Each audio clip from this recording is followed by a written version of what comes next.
નમસ્કાર વિદ્યાર્થી મિત્રો, ધ સ્કૂલ ઓફ સાયન્સની યુટ્યુબ ચેનલમાં ફરી એક વખત આપ સૌ વિદ્યાર્થી મિત્રોનું હૃદયથી હાર્દિક સ્વાગત કરું છું. ધોરણ 10 વિષય સામાજિક વિજ્ઞાન. મિત્રો, આપણે પ્રકરણ 18 ભાવ વધારો અને ગ્રાહક જાગૃતિ વિશે અભ્યાસ કરી રહ્યા છીએ, જેમાં ગત વિડીયો લેક્ચરના અંતમાં ગ્રાહક સુરક્ષા ક્ષેત્રે ગ્રાહક જાગૃતિ વિશે અભ્યાસ કર્યો હતો. આજે આપણે ગ્રાહકોના અધિકારો અંગેનો કાયદો વિશે આગળ ભણીશું. તો શરૂઆત કરીએ. ગ્રાહકોના અધિકારો અંગેનો કાયદો. ભારતમાં સામાજિક આર્થિક કાયદાઓના ઇતિહાસમાં ગ્રાહક સુરક્ષા અધિનિયમ 1986 એક સીમાચિહ્નરૂપ અને લોકોપયોગી કાયદો છે. ભારતમાં ગ્રાહકોના થતા શોષણને અટકાવવા અને ગ્રાહકો છે એમનું શોષણ થતું અટકે, સાથે સાથે એમને આર્થિક અને સામાજિક રીતે રક્ષણ મળે એ હેતુથી ભારતની અંદર ગ્રાહક સુરક્ષા અધિનિયમ 1986નો કાયદો ઘડવામાં આવ્યો અને આ કાયદો ભારતના ગ્રાહકો માટે એક સીમાચિહ્નરૂપ અને લોકોપયોગી કાયદો સાબિત થયો છે.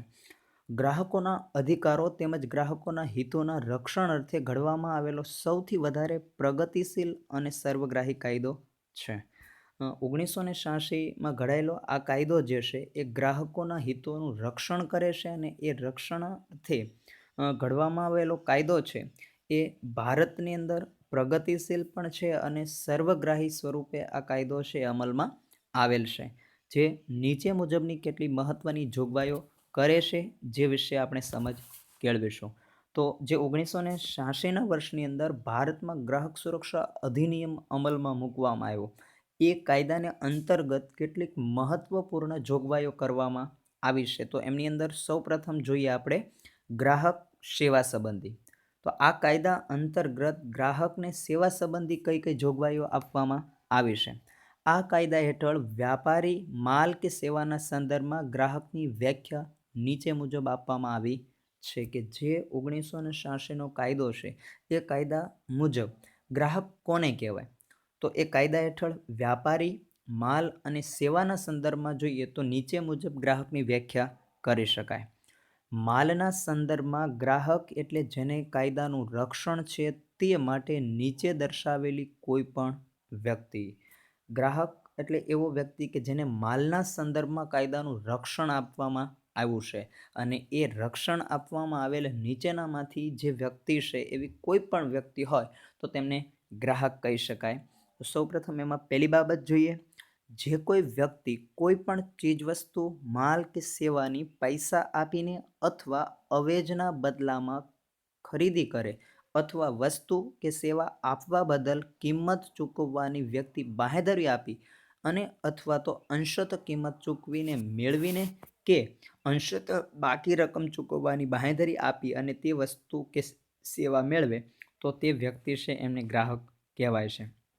જો કાયદાના સંદર્ભમાં ગ્રાહક કોને ગણી શકાય? તો જે કોઈ વ્યક્તિ ચીજવસ્તુ કે માલ કે સેવા પૈસા આપીને ખરીદે અથવા તો અવેજના બદલામાં, એટલે કે અન્ય વસ્તુ જેટલી જ કિંમતની કોઈ વસ્તુ આપીને કે વસ્તુ કે સેવા એના બદલામાં કિંમત ચૂકવીને અથવા એવી કોઈ બાંહેધરી કે ખાતરી આપવામાં આવે અથવા એની અંશતઃ એટલે કે કુલ કિંમતનો કેટલોક હિસ્સો કિંમત રૂપે ચૂકવી અને મેળવે અથવા અંશતઃ રકમ બાકી રાખી અને બાંહેધરી આપવી અને જ્યારે વસ્તુ કે સેવા મેળવે છે ત્યારે તે વ્યક્તિને ગ્રાહક તરીકે ઓળખવામાં આવે છે. બીજી બાબત, હપ્તામાં ચૂકવણી કરીને અથવા ભાડા ખરીદ પદ્ધતિ હેઠળ કોઈ પણ માલ કિંમત ચૂકવીને ખરીદે અથવા સેવા ભાડે રાખે અથવા સેવા મેળવે અને માલને વ્યક્તિ કે તેનો કોઈ પણ વ્યક્તિ ઉપયોગ કરે કે સેવાનો લાભ મેળવે તો તે ગ્રાહક છે. હપ્તામાં ચૂકવણી કરીને એટલે કે કુલ રકમ જે હોય એ નિયત સમયમાં હપ્તા સિસ્ટમથી એટલે કે અમુક સમયાંતરે જે નાણાં નક્કી થાય એ હપ્તા સ્વરૂપે ચૂકવીને અથવા તો ભાડા ખરીદ પદ્ધતિ હેઠળ એટલે કે જે એ ચીજવસ્તુ કે સેવાઓનું ભાડું આપી અને એ વસ્તુ છે એ ખરીદવામાં આવે, કોઈ પણ માલ છે એમની કિંમત ચૂકવીને ખરીદે અથવા એ સેવા માટે ભાડે રાખે, એટલે કે અમુક સમય માટે જે એ સેવા લે છે એમનું ચોક્કસ કિંમતના રૂપમાં ભાડું ચૂકવે છે અથવા સેવા મેળવે અને માલને વ્યક્તિ કે તેનો કોઈ પણ વ્યક્તિ ઉપયોગ કરે, કાં તો એ સેવાને પ્રાપ્ત કરવામાં આવે અથવા તો તેનો ઉપયોગ જ્યારે કરવામાં આવે તો એ પ્રકારે સેવાનો લાભ મેળવે છે ત્યારે તે વ્યક્તિ છે એ ગ્રાહક બને છે. આમ 1986ના અધિનિયમ મુજબ જે ગ્રાહક સુરક્ષા સંબંધી કાયદો છે એ કાયદાની જોગવાઈ મુજબ ગ્રાહકની જુદી જુદી વ્યાખ્યાઓ છે કરવામાં આવી છે. પરંતુ જો કોઈ વ્યક્તિ ખરીદેલ માલ ફરી વેચવા એટલે કે ધંધાકીય કે વાણિજ્ય હેતુ માટે આવો માલ કે સેવા વિનામૂલ્યે પૂરી પાડવામાં આવતી હોય કે કોઈ અંગત કરાર હેઠળ સેવા મેળવવામાં કે પૂરી પાડવામાં આવતી હોય તેવી સેવાઓને સમાવેશ કાયદામાં થતો નથી અને એ રક્ષણને પાત્ર નથી. જો ક્યારે કાયદાની અંદર રક્ષણને પાત્ર નથી અથવા તો એમની અંદર એ કાયદામાં સમાવેશ થતો નથી તો જ્યારે કોઈ વ્યક્તિ છે ખરીદેલ માલ ફરી વેચવા અથવા તો ધંધાકીય અથવા પોતાના વાણિજ્ય માટે વેપાર માટે એ હેતુથી એનો ઉપયોગ છે એ કરવામાં આવે તો એવા માલ કે સેવા જ્યારે વિનામૂલ્યે પૂરું પાડવામાં આવતી હોય કે કોઈ અંગત કરાર હેઠળ જ્યારે કોઈ વ્યક્તિ છે એ સેવા કે ચીજવસ્તુઓનો વ્યક્તિગત રીતે કરાર હેઠળ એમને મેળવે છે અથવા તો પૂરી પાડવામાં આવતી હોય તો તેવી સેવાઓનો સમાવેશ છે આ કાયદાની અંદર કરવામાં આવતો નથી અને આ પ્રકારની કોઈ પણ ચીજવસ્તુ માલ કે સેવા છે એ રક્ષણને પાત્ર પણ ગણાતી નથી. આમ આ કાયદાનો હેતુ ગ્રાહકોને ઊંચી ગુણવત્તાયુક્ત વિવિધ માલ કે સેવાઓ પ્રાપ્ત થાય તેમજ ગ્રાહકના હિતોનું રક્ષણ થાય તે જોવાનો છે. ભારત સરકાર દ્વારા જે 1986નો ગ્રાહક અધિકાર સુરક્ષા નિયમ જે ઘડવામાં આવ્યો એમની પાછળનો મુખ્ય હેતુ છે કે ગ્રાહકોને ઊંચી ગુણવત્તાયુક્ત વિવિધ ચીજવસ્તુ માલ અને સેવા પ્રાપ્ત થાય અને ગ્રાહકોના હિતો એમની અંદર જળવાય એમનું રક્ષણ થાય તે જોવાનો આ કાયદાનો મુખ્ય હેતુ છે. આ કાયદાની જોગવાઈ મુજબ માલ કે સેવાની ગુણવત્તા પ્રકાર તેમજ કરાર અન્વયે કે પ્રવર્તમાન કાયદા મુજબ સેવા આપવાની રીત વિરુદ્ધમાં ખામી જણાય કે ઉણપ લાગે કે માલ હલકી કક્ષાનો ખામીયુક્ત જણાય તો ગ્રાહક કાયદા હેઠળ ફરિયાદ કરી શકે છે. આ કાયદાને આધીન ગ્રાહક ક્યારે કોઈ વિક્રેતા વેપારી કે જે ખરીદનાર વ્યક્તિ પાસેથી જ્યારે વસ્તુ ખરીદે છે ત્યારે એમની સામે ફરિયાદ નોંધાવી શકે. તો આ કાયદાની જોગવાઈ મુજબ માલ કે સેવા છે એમની ગુણવત્તા એમનો પ્રકાર તેમજ જે કરાર અન્વયે જે કરાર નિયત થયો હોય અથવા તો વર્તમાન કાયદા મુજબ સેવા આપવાની રીત જે છે એમના વિરુદ્ધમાં કંઈ ખામી કે ઉણપ લાગે કોઈ ક્ષતિ લાગે અને એવી હલકી કે ખામીયુક્ત ગુણવત્તાવાળી ચીજવસ્તુ જો જણાય તો ત્યારે ગ્રાહક કાયદા હેઠળ છે એ ફરિયાદ થઈ શકે છે. ગ્રાહક સાથે થયેલ અન્યાય છે એમની સામે રક્ષણ મેળવવા આ કાયદો છે એ ઘણો મદદરૂપ થઈ શકે છે. હવે બીજો મુદ્દો જોઈએ ગ્રાહકોના અધિકારો એટલે કે હક.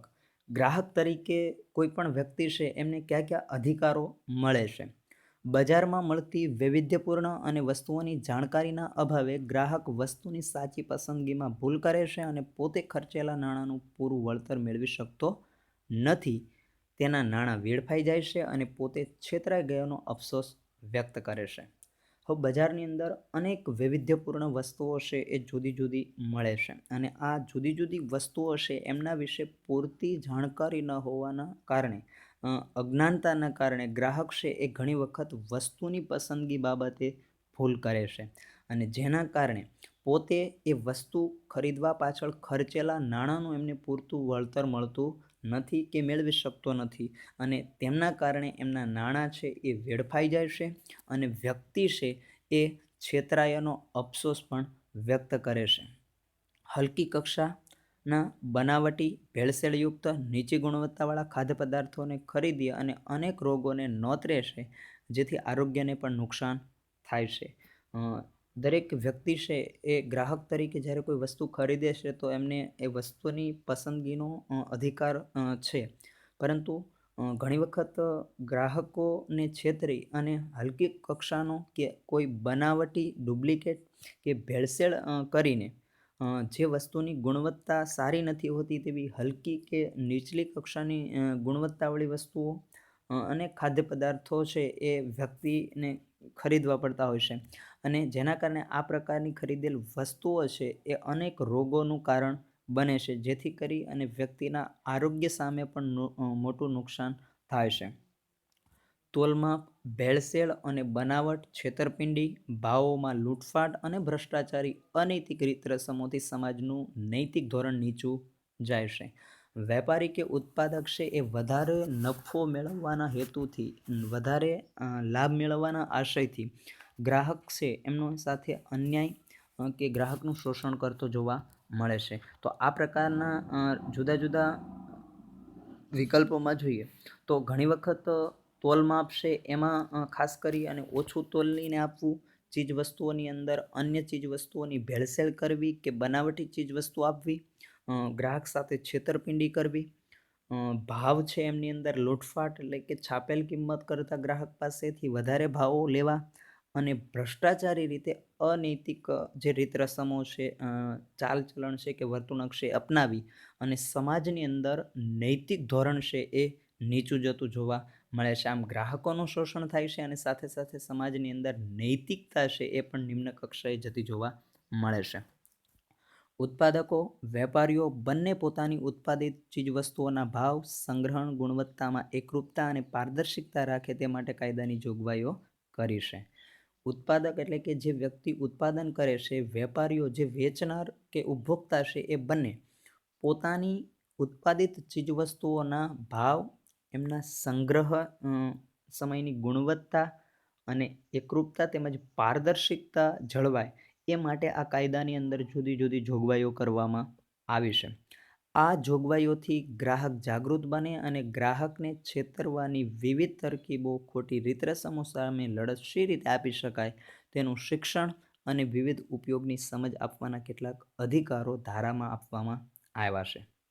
ખાસ કરી અને આ કાયદાની અંદર જોગવાઈ મુજબ ગ્રાહક છે એ જાગૃત બને, ગ્રાહક માહિતગાર બને અને ગ્રાહકો છે એમની વિવિધ રીતે થતી જે છેતરામણી છે, ખોટી તરકીબો દ્વારા, ખોટી રીત રસમો દ્વારા જે ગ્રાહક સાથે છેતરવાની પ્રક્રિયા બને છે કે ગ્રાહક છેતરાવાનો કે લોભ લાલચનો ભોગ બને છે અને આ પ્રકારે ગ્રાહકનું જે વિવિધ રીતે થતું શોષણ છે એની સામે ગ્રાહકને જાગૃત બનાવી, પૂરતો માહિતગાર બનાવી અને એમના વિશેનું પૂરતું શિક્ષણ અને વિવિધ સમજ કેળવી અને ગ્રાહકો જે છે એમને આ અધિકારો મળે એ માટેની આ ધારાની અંદર, આ કાયદાની અંદર જોગવાઈઓ પણ આપવામાં આવી છે.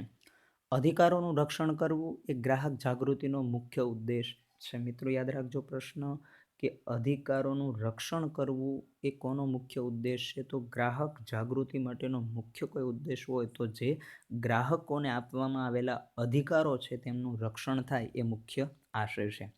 કાયદા હેઠળ ગ્રાહકોને 6 અધિકારો આપવામાં આવ્યા છે. જે રીતે ભારતના નાગરિક તરીકે આપણને મૂળભૂત અધિકારો પ્રાપ્ત થયા છે એ જ રીતે દરેક વ્યક્તિ કોઈને કોઈ રીતે ગ્રાહક છે અને ગ્રાહક તરીકે આપવામાં આવેલા મૂળભૂત જે અધિકારો છે એ કુલ 6 અધિકારો છે. જેમાં પહેલો અધિકાર સલામતીનો અધિકાર.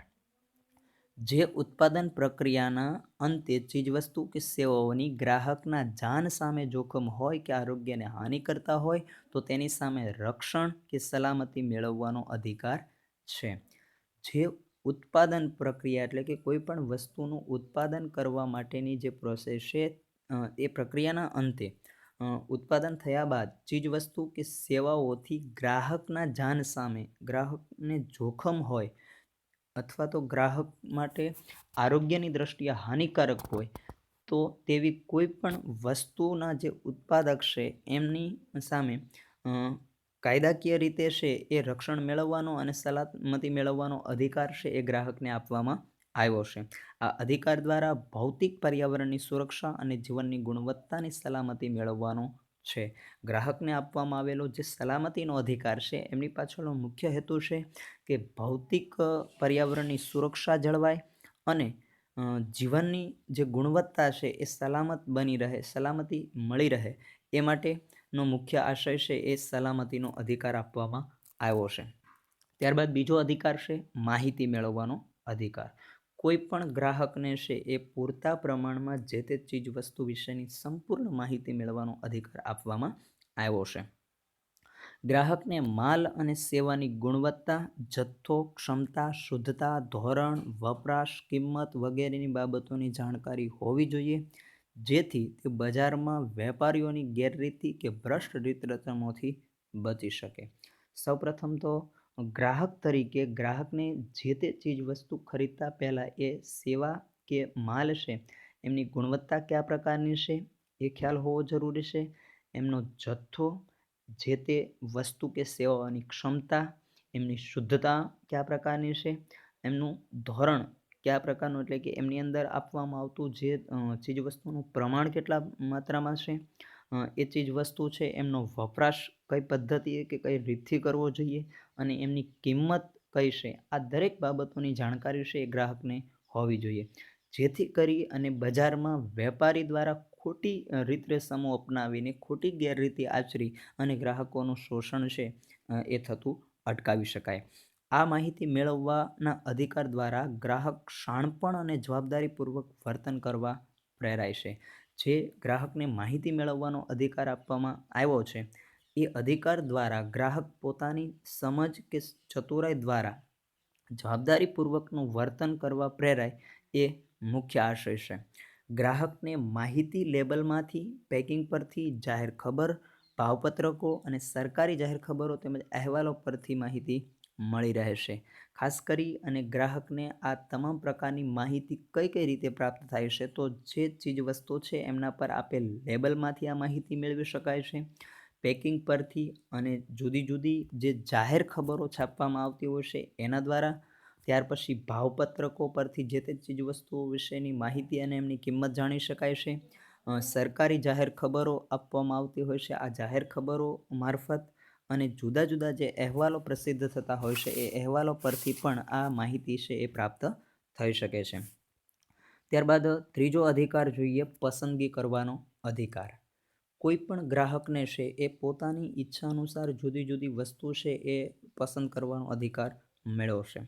વૈવિધ્યપૂર્ણ અને અસંખ્ય વસ્તુઓ હરીફાઈના ભાવે ગુણવત્તા ધરાવતી વસ્તુઓમાંથી મહત્તમ લાભ મળે તે રીતે પોતાની પસંદગી વસ્તુ કે સેવા ખરીદવાનો ગ્રાહકને અધિકાર છે.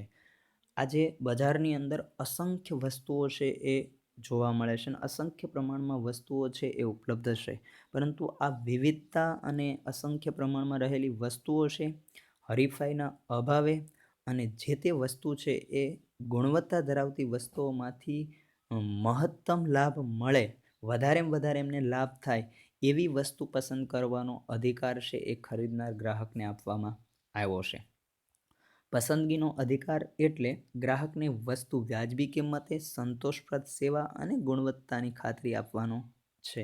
આ અધિકારની જોગવાઈ મુજબ ખાસ ગ્રાહક છે એમને પસંદગી કરવાનો અધિકાર કે જેમાં વસ્તુ છે એ વ્યાજબી કિંમતે મળે, સસ્તી કિંમતે મળે અને પોતાને સંતોષપ્રદ એવી સેવા કે ગુણવત્તા છે એમની ખાતરી આપવાનો મુખ્ય હેતુ છે એ પસંદગી કરવાનો અધિકાર આપવામાં આવેલો છે.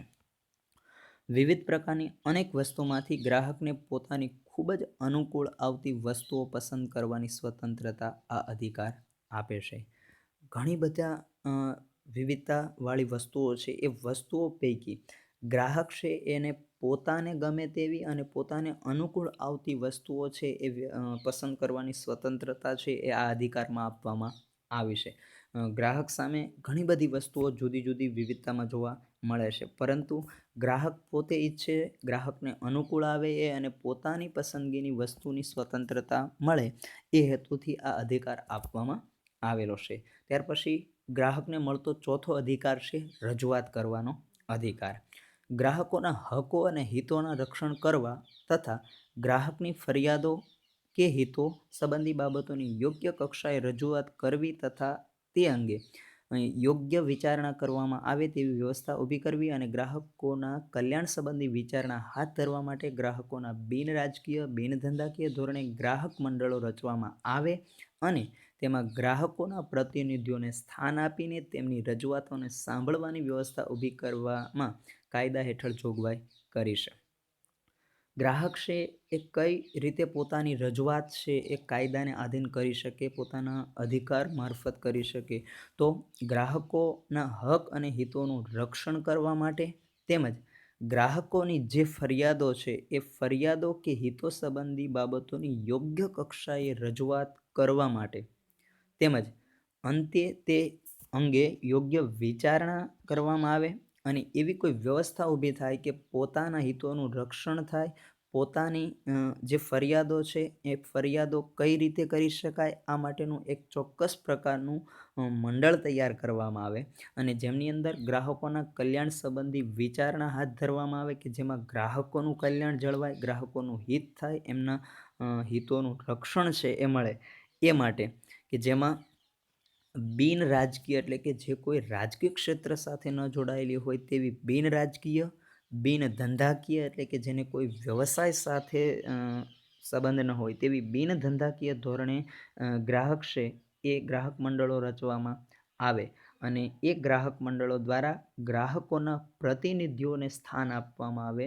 મુખ્ય વ્યક્તિ છે એમને સ્થાન આપી અને તેમની રજૂઆતો સાંભળવા માટેની વ્યવસ્થા કરવા માટે કાયદાની અંદર છે એ ગ્રાહક સુરક્ષા મંડળો માટેની રચના કરવા માટેની જે જોગવાઈ છે એ પણ કરવામાં આવી છે, જેથી કરી અને ગ્રાહક પોતાના હિતોના રક્ષણ માટે પોતાની ફરિયાદો છે એ આ કરી શકે એ માટે રજૂઆત કરવાનો અધિકાર એમને આપવામાં આવ્યો છે. ત્યારબાદ પાંચમો જે અધિકાર છે એ ફરિયાદ નિવારણનો અધિકાર. આ અધિકાર હેઠળ ગ્રાહકને અપ્રમાણિક વેપારી રીત રસમથી કે બેદરકારીથી થયેલ નુકસાન કે અનૈતિક શોષણ થયું હોય તો તેની સામે ફરિયાદ કરી તેનું નિવારણ લાવી અને ગ્રાહકને થયેલ નુકસાન બદલ વળતર માંગવાનો અધિકાર બક્ષે છે.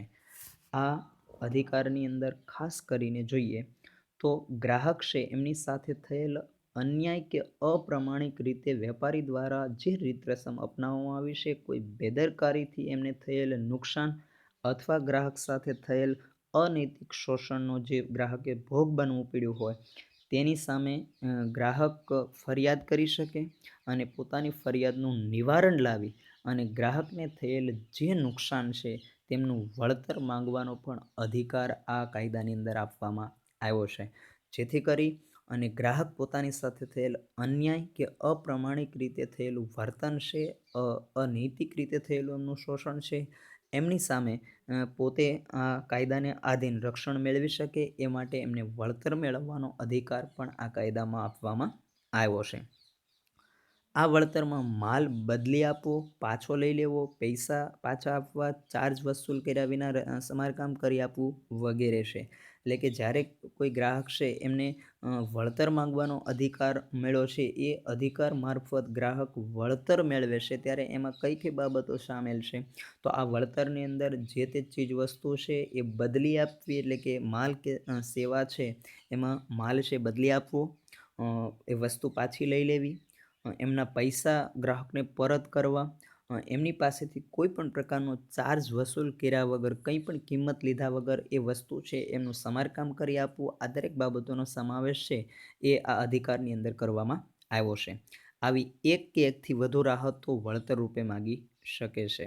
ગ્રાહક સાથે થયેલ અનૈતિક વર્તન કે અનૈતિક શોષણ જે છે એમની સામે ગ્રાહક છે આવી એક કે એક કરતાં વધારે વળતર રૂપી માંગ છે એ કરવા માટે આ અધિકારથી બંધાયેલો છે. ગ્રાહક વળતર માગે કે ન માગે પણ રાહત કે વળતર મેળવવા કાયદા હેઠળ હકદાર છે. ગ્રાહકે વેપારી પાસે કે વિક્રેતા પાસેથી આ પ્રકારનું વળતર માંગવું કે ન માંગવું એ ગ્રાહક પર આધારિત છે, પરંતુ ગ્રાહક વળતર માગે કે ન માગે કાયદાકીય રીતે એમને છે એ આ હક મળેલો છે, જેથી કરીને એ વળતર મેળવવા માટે બંધાયેલ છે. ત્યારબાદ આપણે છઠ્ઠો અધિકાર જોઈએ, ગ્રાહક શિક્ષણ મેળવવાનો અધિકાર. આ અધિકાર ગ્રાહકને જીવનભર માહિતીસભર ગ્રાહક બનવા માટેની તમામ જાણકારી કે જ્ઞાન, ચતુરાઈ, ધૈર્ય અને કૌશલ્ય પ્રાપ્ત કરવા પ્રોત્સાહિત કરે છે.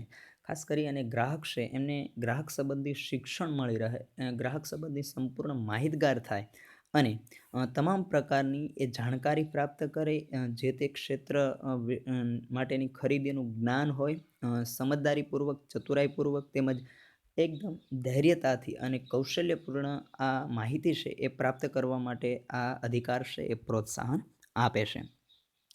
ગ્રાહકનું અજ્ઞાન ગ્રામ્ય વિસ્તારમાં ગ્રાહકોમાં તેમના અધિકારો વિશેની જાગૃતિનો અભાવ વગેરે ગ્રાહકનું શોષણ ના જવાબદાર પરિબળો છે. કે ગ્રાહકનું શોષણ થાય તો એમની પાછળ એવા કયા પરિબળો જવાબદાર છે? તો સૌપ્રથમ તો ગ્રાહક પોતે અજ્ઞાત હોય, પૂરતી માહિતી ન હોય, શિક્ષણનો અભાવ હોય અને ગ્રામ્ય વિસ્તારોની અંદર આ પ્રકારના અધિકારો વિશેની પૂરતી જાગૃતિ કે સમજ ન હોવાના કારણે પણ ગ્રાહક છે એ શોષણનો ભોગ બને છે.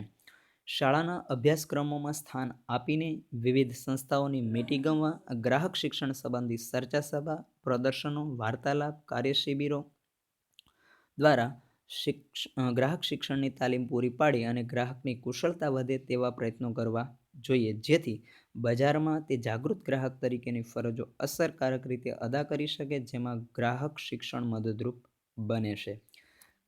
ખાસ કરી અને શાળા કક્ષાએ અભ્યાસક્રમોની અંદર ગ્રાહક સુરક્ષા સંબંધી અને જુદા જુદા જે કાયદાઓ છે એમના દ્વારા એમાં અભ્યાસક્રમોમાં બાળકોને સમજ આપીને વિવિધ પ્રકારની સંસ્થાઓની મિટિંગોમાં પણ ગ્રાહક શિક્ષણ સંબંધી ચર્ચા સભાઓનું આયોજન થાય, એમને લગતા પ્રદર્શનો ગોઠવવામાં આવે, આ મુદ્દા વિશે વાર્તાલાપ થાય અને આવી જુદી જુદી કાર્ય શિબિરો દ્વારા ગ્રાહક શિક્ષણ સંબંધી તાલીમ મળે, ગ્રાહકની કુશળતા પ્રાપ્ત થાય અને એમાં સમજ કેળવાય તે માટેના પ્રયત્નો છે હાથ ધરવા જોઈએ, જેથી કરી અને બજારમાં ગ્રાહક છે એક જાગૃત ગ્રાહક તરીકે પોતાની ફરજ અદા કરી શકે, જે ગ્રાહક શિક્ષણ માટે પણ મદદરૂપ થાય છે. એટલે એક જાગૃત અને સમજદાર ગ્રાહક છે એ ગ્રાહક શિક્ષણમાં પણ મદદરૂપ બની શકે છે. તો અહીં આપણે ગ્રાહક તરીકેના 6 મૂળભૂત અધિકારો જોયા. ત્યાર પછી હવે ગ્રાહક તરીકે આપણી ફરજો કઈ કઈ છે? આપણે કોઈને કોઈ રીતે ગ્રાહક છીએ તો ગ્રાહક તરીકેની કેટલીક આપણી ફરજો પણ અધિકારોની જેમ કેટલીક ફરજો પણ બને છે. ગ્રાહકો જેમ પોતાના અધિકારો માટે સાવધ રહેશે તેમ તેને તેની જવાબદારીઓ કે ફરજો પ્રત્યે પણ એટલી જ સજાગતા રાખવાની છે. જે રીતે ગ્રાહક પોતાને મળતો હક છે એમના માટે જેટલો સતેજ છે, સાવધ છે, એટલી જ જવાબદારી સામે પોતાના અધિકારોની જેટલી જ જવાબદારી કે ફરજ જે એમની છે એ ગ્રાહક પ્રત્યેની જે ફરજો છે એમના માટેની પણ આપણે સજાગતા રાખવાની જરૂર છે. તો સૌપ્રથમ અહીં ગ્રાહક તરીકે કઈ કઈ આપણે ફરજો નિભાવવાની છે એમના વિશે જોઈએ. તો પહેલી બાબત જોઈએ, ગ્રાહકોએ ખરીદી વખતે ચીજવસ્તુ કે સેવાની સાચી પસંદગી કરવી જોઈએ. આગળ પણ આપણે જોયું કે પસંદગી કરવાનો અધિકાર આપણને આપવામાં આવ્યો છે, તો આપણે આપણી ફરજ પણ નિભાવીએ કે જ્યારે ગ્રાહક તરીકે કોઈ પણ ચીજવસ્તુ કે સેવા છે એમની ખરીદી કરીએ છીએ તો સાચી ચીજવસ્તુ કે સેવાઓની પસંદગી કરવી જોઈએ. વસ્તુની ખરીદીમાં એમની ગુણવત્તા, વ્યાજબી ભાવ, ગેરંટી વોરંટી, વેચાણ પછીની સેવા કે BIS, ISI કે એગમાર્ક જેવા ગુણવત્તાના માનક ચિહ્નો નિશાનીવાળી જ ચીજવસ્તુઓ ખરીદવી જોઈએ. કોઈ પણ વ્યક્તિ વસ્તુ ખરીદતા સમયે કઈ કઈ બાબતોની તકેદારી રાખવી જોઈએ? તો પહેલી બાબત તો વસ્તુની ગુણવત્તા છે એમને ખાસ ધ્યાનમાં લેવી જોઈએ. વસ્તુ છે એ વ્યાજબી ભાવે પ્રાપ્ત થાય.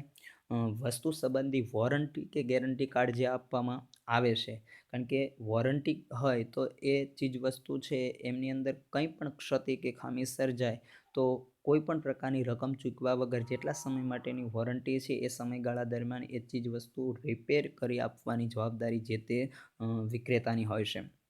એ જ રીતે કોઈ ચીજવસ્તુની ગેરંટી હોય તો તેટલા બદલામાં એ ચીજવસ્તુ છે બદલી આપવાની જવાબદારી અથવા તો એના બદલામાં જે રકમ છે એ ચૂકવવા માટે પણ એ બંધાયેલ હોય છે. માટે વોરંટી કે ગેરંટી છે એમની વસ્તુની છે જાણવી જોઈએ. ત્યાર પછી વેચાણ પછીની સેવા, એટલે કે જે ચીજવસ્તુ આપણને ગ્રાહક તરીકે એ વિક્રેતા વેચે છે તો વેચ્યા પછી એમને કઈ કઈ સેવાઓ આપણને આપવાની હોય છે એ સેવા સંબંધી માહિતી મેળવવી. ત્યાર પછી BIS જે ભારતની અંદર જુદી જુદી ચીજવસ્તુઓ છે એમની ગુણવત્તાસભર ખાતરી કરતી આ જુદી જુદી જે સંસ્થાઓ છે, તો એમની અંદર BIS the bureau of Indian standardize જે સંસ્થા છે અને બીજી ISI જે ઇન્ડિયન સ્ટાન્ડર્ડ ઇન્સ્ટિટ્યૂટ, આ બંને સંસ્થાઓ અને જે એગમાર્ક એટલે કે ભારત સરકાર દ્વારા કૃષિ સંબંધી જે ચીજવસ્તુઓ છે એમની ઉપર એગમાર્કનો માર્કો લગાવવામાં આવે છે. આ તમામ પ્રકારના માનદ ચિહ્નોવાળી કે ગુણવત્તાયુક્ત ચીજવસ્તુઓ કે નિશાનીવાળી ચીજવસ્તુઓ ખરીદવાનો આગ્રહ રાખવો જોઈએ. વીજળી કે ઇલેક્ટ્રોનિક ઉપકરણોની ખરીદતી વખતે સ્ટાન્ડર્ડ કે બ્રાન્ડ નામવાળી વસ્તુઓની ખરીદીને જ પ્રાથમિકતા આપવી જોઈએ. જ્યારે ગ્રાહક તરીકે આપણે કોઈ વીજળીને લગતી કે ઇલેક્ટ્રોનિક્સ ઉપકરણોને લગતી ખરીદી કરીએ છીએ, એવા સમયે એ ચીજવસ્તુઓ સ્ટાન્ડર્ડ કે બ્રાન્ડ નામવાળી વસ્તુ છે એવી વસ્તુને ખરીદવા માટે ખાસ કરી અને પ્રાથમિકતા આપવી જોઈએ અને એ વસ્તુ ખરીદવાનો આગ્રહ રાખવો જોઈએ, જેથી કરી અને ગ્રાહક તરીકે આપણું શોષણ થતું પણ અટકી શકે. ગ્રાહક તરીકેની આપણે બીજી ફરજ જોઈએ તો ખરીદી સમયે અનેકવિધ વસ્તુઓમાંથી વસ્તુની પસંદગી અંગેનો નિર્ણય લેતી વખતે વસ્તુ વિશેની તમામ માહિતી, લેબલ અને જાહેરાત મુજબ ચકાસીને ખાતરી કરીને સમજવું અને ગ્રાહક જાગૃત બની અને જવાબદારીપૂર્વક નિર્ણય કરી ખરીદી કરવી જોઈએ. જ્યારે આપણે વસ્તુ ખરીદી માટે જઈએ છીએ તો આપણી પાસે અનેક વસ્તુઓ છે એ ઉપલબ્ધ હોય છે અને આ વસ્તુઓમાંથી સાચી વસ્તુની પસંદગી કઈ રીતે કરવી જોઈએ અને સાચી વસ્તુની પસંદગીનો નિર્ણય લેતા સમયે ખાસ કરી અને એ વસ્તુ વિશેની સંપૂર્ણ માહિતી મેળવીએ. એમના પર આપેલ લેબલ કે જાહેરાત છે એ પૂરતા પ્રમાણમાં ચકાસીને યોગ્ય રીતે વાંચીને ખાતરી સંપૂર્ણ રીતે કરી અને એક સમજદાર અને જાગૃત નાગરિક તરીકે છે આપણે વસ્તુની ખરીદી કરવી જોઈએ. ગ્રાહક તરીકે તેના નિર્ણયમાં વ્યવહારમાં શાણપણ, બુદ્ધિપૂર્વકનું અને ગણતરીબાજ તરીકે વિવેક દ્રષ્ટિપૂર્વકનું વર્તન હોવું જોઈએ, જેથી તે શોષણ અને છેતરપિંડીથી બચી શકે. આપણે ગ્રાહક તરીકે એક આદર્શ ગ્રાહક છે એ બનીએ તો એમની અંદર સૌપ્રથમ તો આપણો ગ્રાહક તરીકેના દરેક નિર્ણયની અંદર તેમજ વેપારી સાથેના આપણા વ્યવહારમાં પણ એક સમજદારી કેળવાય, શાણપણ કેળવાય અને બુદ્ધિ ચાતુર્યપૂર્ણક ગણતરીબાજ તરીકે કોઈ પણ ચીજ વસ્તુની સંપૂર્ણ માહિતી મેળવે અને એકદમ વિવેક બુદ્ધિથી વિવેક દ્રષ્ટિપૂર્વકનું આપણું વર્તન એમની સાથે હોય અને આ તમામ પ્રકારની બાબતોને ધ્યાને લઈ અને વસ્તુ છે એમની પસંદગી કરીએ, જેથી કરી અને ગ્રાહક તરીકેનું આપણું શોષણ થતું અટકશે અને આપણે છેતરપિંડીનો ભોગ બનતા પણ બચી શકીશું. ત્રીજી બાબત, ગ્રાહકની ફરજ છે કે તેણે તેના વર્તન વ્યવહાર દ્વારા વિક્રેતાઓ કે ઉત્પાદકો સાથે એક સજ્જન અને પ્રમાણિક વ્યક્તિ તરીકેની ખાતરી કરવાની છે, એવી અપેક્ષા પણ કાયદામાં રાખવામાં આવી છે.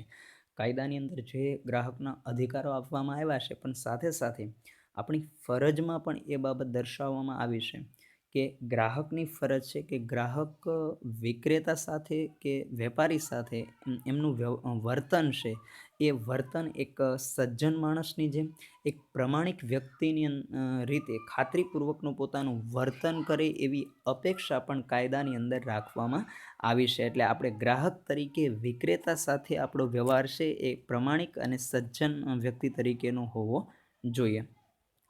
ચોથી બાબત છે, ગ્રાહકે ખરીદેલ માલનું કે સેવાનું પાક્કું બિલ કે નાણાં ચૂકવ્યાની પાકી રસીદ લેવાનો આગ્રહ રાખવો તથા વોરંટી કાર્ડ પણ વિક્રેતા પાસેથી ભરાવી અને દુકાનના સિક્કા સાથે વેપારીની સહી લેવાનો આગ્રહ રાખવો જોઈએ. ગ્રાહક તરીકે આપણે જે ચીજવસ્તુ કે સેવા છે એમની ખરીદી કરી છે તો એ ચીજવસ્તુ માટેનું માલનું કે સેવાનું પાક્કું બિલ છે એ હંમેશા લેવાનો આગ્રહ રાખવો જોઈએ, અથવા તો આપણે જે ચીજવસ્તુ કે સેવાના નાણાં ચૂકવ્યા છે એના માટેની પાક્કી રસીદ છે એ લેવી જોઈએ. તેમજ વોરંટી કાર્ડ પણ વિક્રેતા પાસેથી ભરાવી લેવું જોઈએ. જે ચીજવસ્તુની અંદર આપણને વોરંટીનો સમયગાળો આપવામાં આવ્યો હોય તો એમના પાસેથી વોરંટી કાર્ડ છે અને એમની અંદર પૂરતા પ્રમાણમાં બધી માહિતી ભરાવી જે દુકાન પરથી આપણે ચીજવસ્તુ લઈએ છીએ કે પુરવઠો લઈએ છીએ એ પુરવઠાના નામ સાથેનું જે વોરંટી કાર્ડ છે એમના પર દુકાનનો સિક્કો અને જે વિક્રેતા કે વેપારી છે એમની સહી લેવાનો આગ્રહ પણ રાખવો જોઈએ, જેથી કરી અને ભવિષ્યની અંદર ગ્રાહક માટેની જે સુરક્ષા છે આપણી બની રહે. પાંચમી બાબત જોઈએ, ગ્રાહકોએ બિન રાજકીય અને બિન ધંધાકીય ધોરણે સ્વૈચ્છિક રીતે ભેગા થઈ અને સ્વૈચ્છિક ગ્રાહક મંડળો કે સંગઠનો રચવા જોઈએ. બિન રાજકીય કે જેને રાજકીય ક્ષેત્ર સાથે કંઈ સંબંધ ન હોય તેવા બિન રાજકીય અને બિન ધંધાકીય ધોરણે ચાલતા સ્વૈચ્છિક સંગઠનો છે એ ઊભા કરવા જોઈએ અને આવા સ્વૈચ્છિક સંગઠનો છે એમના દ્વારા ગ્રાહક મંડળોની રચના થાય અને આ સંગઠનો રચવા જોઈએ, જેથી કરી અને આ મંડળો દ્વારા ગ્રાહકોની ફરિયાદ છે એમના નિકાલ માટેની કાયદેસરની લડત આપવાની તૈયારી પણ રાખવી જોઈએ. સ્વૈચ્છિક મંડળોનું ખાસ કરીને મુખ્ય કામ છે કે ગ્રાહકોની જે ફરિયાદો છે, ગ્રાહકોને જે અન્યાય થતો હોય એમની ફરિયાદોનો નિકાલ કરવા માટે આ સ્વૈચ્છિક સંગઠનો છે એ લડત આપી અને પોતાની કાયદેસરની જે પોતાની સાથે થતી જે ગેરરીતિ છે કે પોતાની જે ફરિયાદો છે એમનો નિકાલ લાવી શકાય. સરકારની ગ્રાહક સંબંધી વિવિધ સમિતિમાં પ્રતિનિધિત્વ માગવું જોઈએ અને જે થકી શોષણ સામે લડી લેવું એ પણ ગ્રાહક ફરજ છે. સરકારની ગ્રાહક સંબંધી જુદી જુદી જે સમિતિઓની નિમણૂક કરવામાં આવે છે, આ સમિતિઓની અંદર ગ્રાહક મંડળોના કોઈ પ્રતિનિધિઓએ સરકાર પાસે આ સમિતિઓમાં પ્રતિનિધિત્વ માગવું જોઈએ અને એક પ્રતિનિધિ તરીકે કોઈ હોદ્દેદાર તરીકે છે એમાં સામેલ થઈ અને પોતાને સામે થતા અન્યાય કે શોષણ સામે લડી લેવું એ પણ એક ગ્રાહકની મુખ્ય ફરજ છે. એટલે પોતે એ સમિતિઓની અંદર પ્રતિનિધિત્વ પ્રાપ્ત કરે અને પોતાની સાથે થતો અન્યાય કે પોતાની ફરિયાદો છે એમના નિકાલ માટે પણ એ પોતે છે એ લડી શકે છે. ગ્રાહક તરીકેની છઠ્ઠી આપણી ફરજ છે ગ્રાહકોએ તેમની સાચી ફરિયાદ સામે સંબંધિત વિભાગના અધિકારીઓને મૌખિક અથવા લેખિત સ્વરૂપમાં અચૂક રજૂઆત કે ફરિયાદ કરવી જોઈએ. ગ્રાહક હંમેશા છે એ પોતે ન છેતરાય એ માટેની તકેદારી રાખતો હોય છે, પરંતુ ઘણી વખત ગ્રાહક છે એ છેતરાયાનો અહેસાસ થાય ત્યારે પોતાની સાચી ફરિયાદ છે એમની સામે સંબંધિત જે તે વિભાગના અધિકારી છે એમને પોતાની મૌખિક રજૂઆત અથવા તો લેખિત સ્વરૂપે રજૂઆત છે એ અચૂકપણે કરવી જોઈએ અને પોતાની ફરિયાદ છે એ નોંધાવવી જોઈએ. પોતાની સાથે થયેલો અન્યાય છે, પોતાની સામે થયેલી જે શોષણની નીતિ છે એમનો સામનો કરવા માટે સૌપ્રથમ એમને એમના સંબંધિત વિભાગના અધિકારી છે એમને મૌખિક અથવા તો લેખિત સ્વરૂપમાં છે એ રજૂઆત કે ફરિયાદ અવશ્ય કરવી જોઈએ. વ્યાપક હિતોને સ્પર્શતી ફરિયાદોના નિવારણ અર્થે ગ્રાહક મંડળો અને વિવિધ સેવાભાવી સંસ્થાઓનો સહકાર પણ પ્રાપ્ત થવો જોઈએ કે જેમાં વ્યાપક એટલે કે સમગ્ર પ્રજાનું હિત હોય, મોટાભાગના લોકોને સ્પર્શતી બાબત હોય તો એ મોટાભાગના લોકોના હિતોને સ્પર્શતી બાબતો છે એમની ફરિયાદોના નિવારણ માટે ગ્રાહક મંડળો અને વિવિધ જે જુદી જુદી સેવાભાવી સંસ્થાઓ છે કે જે જુદા જુદા ક્ષેત્રની અંદર સેવા ક્ષેત્રે કાર્યરત છે, આવી દરેક સંસ્થાઓ છે એમનો સહકાર પણ પ્રાપ્ત કરવો જોઈએ અને એમના સહકાર થકી પણ ગ્રાહકો સામે થતો અન્યાય કે શોષણ છે એ અટકાવી શકાય છે. સાતમી ફરજ છે ગ્રાહકે વસ્તુની ખરીદીમાં માલની ગુણવત્તા સંદર્ભે કે માલની સલામતીના ધોરણોમાં કોઈ પણ પ્રકારની બાંધછોડ કે સમજૂતી ન કરવી જોઈએ. જ્યારે વ્યક્તિ કોઈ ચીજ વસ્તુ છે એમની ખરીદી કરે છે ત્યારે એ વસ્તુની ગુણવત્તા સંદર્ભે કે એ ચીજ વસ્તુ કે માલ છે એમની સલામતીના ધોરણો બાબતે કોઈ પણ પ્રકારની બાબતમાં બાંધછોડ ન કરવી જોઈએ કે ના તો સમજૂતી કરી લેવી જોઈએ, પરંતુ પોતે જે નાણું ખર્ચે છે તેના બદલામાં ખરીદેલ વસ્તુ યોગ્ય ગુણવત્તાસભર અને યોગ્ય ધોરણ મુજબની એ વસ્તુ પ્રાપ્ત થાય એ માટેનો આગ્રહ એમને રાખવો જોઈએ. ખરીદીમાં પેકિંગ, કિંમત, ઉત્પાદન કર્યા તારીખ, બેન્ચ નંબર, ચોખ્ખું વજન, અંતિમ તિથિ, ઉત્પાદકનું નામ, સરનામું વગેરે જોઈ તપાસીને ચકાસીને ખરીદવાનો આગ્રહ હંમેશા રાખવો જોઈએ. જ્યારે આપણે ગ્રાહક તરીકે કોઈ ચીજ વસ્તુની ખરીદી કરીએ છીએ તો એવા સમયે ખરીદીમાં પેકિંગ પરની જે જુદી જુદી આપેલી માહિતી છે એમનો સંપૂર્ણ અભ્યાસ કરવો, પેકિંગ પર આપેલી કિંમત છે ચકાસવી, ઉત્પાદન કર્યા ખર્ચ એટલે કે જે તે ચીજ વસ્તુ છે એનું ઉત્પાદન કઈ તારીખે કરવામાં આવ્યું છે એ તારીખ, એમના પર છાપેલ બેન્ચ નંબર, જે તે પેકિંગ પર ની વસ્તુ પરનું વજન કેટલું છે એ વજનની ચકાસણી કરવી. ત્યાર પછી એ વસ્તુ છે એ કઈ તારીખ સુધી કે કઈ તિથિ સુધી છે એ વાપરવા યોગ્ય છે, એટલે કે એની એક્સપાયરી ડેટ શું છે, અંતિમ તિથિ શું છે, એમના વિશેની પૂરતી સમજ કેળવવી. ઉત્પાદકતાનું નામ એટલે કે આ વસ્તુનું ઉત્પાદન કરનાર વ્યક્તિ કે સમૂહ કોણ છે, એમનું સરનામું, આ દરેક બાબતો છે એમને પૂરતા પ્રમાણમાં તપાસવી જોઈએ, ચકાસવી જોઈએ અને ત્યારબાદ જ કોઈ પણ વસ્તુ ખરીદવાનો આગ્રહ છે હંમેશા રાખવો જોઈએ. આઠમી બાબત, ખરીદતી વખતે માલ બળતો હોય, બનાવટી હોય કે નકલી હોય, વજનમાં ઘટ પડતી હોય તો તરત જ ગ્રાહકે વેપારીનું ધ્યાન દોરવું જોઈએ. જ્યારે આપણે કોઈ ચીજ વસ્તુ ખરીદીએ છીએ અને એ સમય દરમિયાન એ ચીજ વસ્તુની અંદર કોઈ ભેળસેળ હોય અથવા એ ચીજ વસ્તુ નકલી છે અથવા તો બનાવટી છે, વજન છે દર્શાવવામાં આવ્યું છે એના કરતાં વજનમાં ઘટ પડતી હોય તો તરત જ આપણે ગ્રાહક તરીકે વેપારીનું ધ્યાન દોરવું જોઈએ. અને વેપારી પાસેથી ફરિયાદના નિકાલમાં વિલંબ થાય તો સત્તામંડળો કે ગ્રાહક કોર્ટ સમક્ષ દાદ માગતી અરજીઓ છે એ પણ કરવી જોઈએ. જ્યારે વેપારી દ્વારા આપણને કોઈ નકલી, બનાવટી, ભેળસેળયુક્ત કે વજનમાં ઘટ આપતી વસ્તુ છે આપવામાં આવી હોય તો એવા સમય દરમિયાન વેપારી પાસેથી ફરિયાદ નિકાલ લાંબા સમય સુધી ન થાય, સમય લાગે, વિલંબ થાય તો આપણે આ સત્તામંડળોનો સહારો લઈ અને ગ્રાહક કોર્ટ સમક્ષ જે ફરિયાદ અથવા તો આપણી અરજ માંગતી અરજી છે એ કરવી જોઈએ. આમ ગ્રાહકે જવાબદાર નાગરિક તરીકે ફરજ અદા કરવાની છે, કારણ કે આપણી સાથે થતો અન્યાય છે એ અટકાવી શકાય. એક સમજદાર અને આદર્શ નાગરિક તરીકે આ દરેક બાબતોનું ધ્યાન રાખી અને એક જવાબદાર નાગરિક તરીકે આ તમામ ફરજો આપણે નિભાવવાની છે. 9મી ફરજ છે ગ્રાહક પોતાની જરૂરિયાત મુજબ પૂરતી માત્રામાં કે સંખ્યામાં વસ્તુઓ ખરીદવી જોઈએ. ઘણી વખત વ્યક્તિ વસ્તુની જરૂરિયાત કરતાં વધારે પ્રમાણમાં વસ્તુની ખરીદી કરતો હોય છે તો અહીં ગ્રાહક તરીકેની આપણી ફરજ એ છે કે આપણી જરૂરિયાત પૂરતી માત્રામાં જે વસ્તુ કે સંખ્યા મુજબ વસ્તુની ખરીદી કરવી જોઈએ. આકર્ષક જાહેરાતોથી અંજાઈને કે દેખાદેખી કે સેલમાંથી બિનજરૂરી અને ખોટી ખરીદીથી બચવું જોઈએ અને નાણાંને વેડફવા જોઈએ નહીં. ઘણી વખત ઉત્પાદકો કે વેપારીઓ છે એ પોતાના વધારે વેચાણ માટે આકર્ષક અને લોભામણી જાહેરાતો કરવામાં આવતી હોય છે.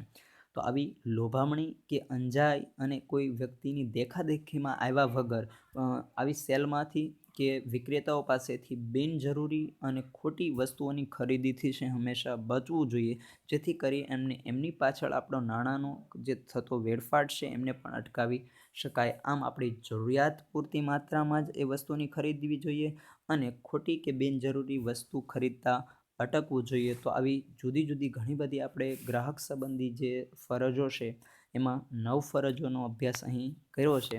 બાકીની જે ફરજો છે એ આપણે આગામી લેક્ચરમાં અભ્યાસ કરીશું. તો આજના લેક્ચરની અંદર અહીં પૂર્ણ કરતાં પહેલાં 2 પ્રશ્નો તમને જે આપવામાં આવે છે એ 2 પ્રશ્નો છે એ એક વખત સારા અક્ષરે લખી અને પાકા કરવાના રહેશે. તો પ્રશ્નો છે એમની નોંધ કરી લેશો. પ્રશ્ન નંબર 1, ગ્રાહક સુરક્ષા અધિનિયમ અંતર્ગત ગ્રાહકના અધિકારો વિશે સવિસ્તર સમજૂતી આપો. પ્રશ્ન નંબર 2, ગ્રાહકની ફરજો સવિસ્તર સમજાવો, જેમની અંદર તમારે પ્રથમ 9 સમજ છે એમની સમજૂતી આપવાની છે.